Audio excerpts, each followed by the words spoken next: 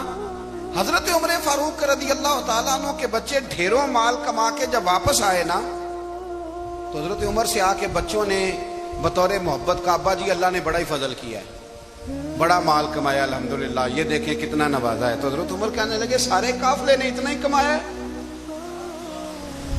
سارے قافلے نے اتنا ہی کمایا ہے؟ تو حضور نہیں، سارے قافلے نے اتنا نہیں کمایا، سب کو اتنا نہیں ملا۔ وہ تو وہاں گورنر صاحب نے لوگوں کو تعارف کرایا تھا کہ یہ عمر کے بچے ہیں، تو لوگوں نے پھر ہم سے بڑا ہی خریدا۔ تو حضرت عمر فرمانے لگے ٹھیک ہو گیا، میں بات سمجھ گیا، اس طرح کرو جو تمہاری اصل زر تھی نا، جو راز تھی وہ رکھ لو اور باقی سارا مال مال خزانہ میں جمع کرا دو، اس لیے کہ یہ تم نے تجارت نہیں کی، یہ تم نے اپنے باپ کا نام بیچا ہے، یہ تم نے امیر المومنین کے بیٹے ہونے کا فائدہ اٹھایا ہے۔ فرمایا یہ تمہارا نہیں حق، یہ مسلمانوں کا ہے، اس لیے کہ یہ مال تم نے محنت سے نہیں کمایا، یہ باپ کی کرسی کا فائدہ اٹھایا ہے۔ اور فرمایا اگر تم نے مال جمع نہ کرایا تو میں مال بھی لے لوں گا زبردستی اور کوڑے بھی ماروں گا، ڈبل سزا دوں گا، مرضی سے جمع کراؤ گے تو کوڑوں سے بچ جاؤ گے۔ بڑے بیٹے نے تو جمع کرا دیا، تو چھوٹا تھوڑا پریشان ہوا، تو حضرت عبداللہ ابن عمر چھوٹے بھائی کا ماتھا چوم کے کہنے لگے بیٹے چپ کر کے جمع کرا، یہاں بھی فخر کر کے ہم عمر کے بیٹے ہیں اور قیامت میں بھی فخر کریں گے کہ ہم فاروق اعظم کے بیٹے ہیں۔ یہاں بھی ناز کریں گے اور وہاں بھی ناز کریں گے کہ عمر کے بچے ہیں۔ ہمارے باپ نے خود بھی حلال ہی کھایا ہے، اور جب ہماری کمانے کی باری آئی ہے تو ہمیں حکم بھی حلال کھانے کا دیا۔ بھائی ہمارا مزاج نہیں۔ ملک شام سے اور ایران سے کچھ لوگ آپ کی خدمت میں آئے تو وہاں سے کچھ کنیزیں بھی آئیں، ان کے بادشاہ کا پیغام لے کے۔ شاہ ایران کی کنیز کو ملکہ نے کہا کہ نا حضرت عمر کی زوجہ کو دیکھ کے آنا ذرا کس طرح کی ہے۔ ہمارے ملک میں کیا کہتے ہیں؟ خاتون اول، باقی سارے دوؤں میں خاتون اول۔ ذرا خاتون اول کو دیکھ کے آنا۔ تو وہ جب آئی نا گھر میں ملنے تو کہا کہ مجھے میری ملکہ نے کہا تھا کہ عمر کی زوجہ سے، اہلیہ سے ملاقات کر کے آنا۔ تو حضرت عمر کی اہلیہ نے نا ایک جوڑا کپڑوں کا دے دیا ملکہ کے لیے، اور ایک خوشبو کی شیشی دے دی۔ اب جب وہ تحفے وہاں گئے تو اس ملکہ نے نا کچھ سونے کا سامان بھیجا، کچھ زیورات بھیجے، کچھ تحائف بھیجے۔ جب حضرت عمر کے گھر آئے نا، وہ خادم لے کے آیا، اس نے کہا جی آپ کی اہلیہ نے تحفے بھیجے تھے۔ تو جواب میں شاہ ایران کی بیوی نے، یہاں جس ملک کا وہ سفیر تھا، انہوں نے بھی یہ بھیجے ہیں۔ تو حضرت عمر فاروق نا وہ تحفے لے کے گھر گئے تو جا کے کہنے لگے اپنی اہلیہ سے، یہ تو کب سے تحفے تحائف بھیجنے لگ گئی ہے؟ یہ کب سے نظام شروع ہو گیا؟ تو کہ حضور تحفہ دینا لینا تو ٹھیک ہے، سنت ہے، محبت بڑھتی ہے، تو یہ کوئی قباحت نہیں، اور میں نے اپنی ذاتی استعمال کے لیے جو چیزیں رکھی تھی وہ میں نے دی ہیں۔ تو حضرت عمر فاروق رضی اللہ تعالیٰ عنہ فرمانے لگے ہم نے کسی ملک کے ساتھ اور اس کے بادشاہ کے ساتھ ذاتی تعلق نہیں بنانا، تعلق جو بھی بنے گا رسول اللہ کے دین کی برکت سے بنے گا۔ ذاتی رشتے نہیں ہم نے قائم کرنے، ذاتی۔ آپ کے ملک کی جو ایئر لائن جس کا ہر سال خسارے کا ڈنڈورا پیٹا جاتا ہے نا، وہ ہمارے بادشاہ صاحب اور صدر صاحب اگر غیر ملکیوں کو گھوڑا کبھی بھیجنا ہو نا، گھوڑا، تو پورا ایک جہاز گھوڑا لے کے تحفے میں جاتا ہے، پورا جہاز۔ غریب قوم کا یہ سرمایہ، اور قوم بڑی بادشاہ ہے، لائنوں میں لا کے ووٹ دیتی ہے۔ دو کام ہمیشہ لائن میں لگ کے کرنے، ایک بل لائن میں لگ کے جمع کرانا ہے، اور ایک ووٹ لائن میں لگ کے، تاکہ پھر پورے 5 سال لائن میں ہی لگے رہیں۔ مرضی سے آپ ووٹ دینا، پر جو بات درست ہے اس کو سنو۔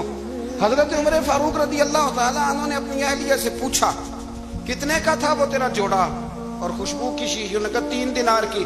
فرمایا یہ 3 دینار تیرے، اور باقی جو تحفے آئے ہیں وہ تو خود کہہ، چونکہ اس نے تیرے نام بھیجے ہیں، تو کہہ کہ میں مال غنیمت میں دیتی ہوں، تو کہہ میں مسلمانوں کو کہہ۔ تو زوجہ ہنس پڑی، کہنے لگی میں نام بھی کہوں تو مجھے کہنا تو پڑے گا ہی، کہنا تو میں نے ہے ہی، کیونکہ سامنے عمر فاروق ہیں، لہذا فرمایا کہہ دیتی ہوں میں نے دیا خزانے کو۔ حضرت عمر نے جمع کرا لیا۔ بھائی یہ کیا بات ہے؟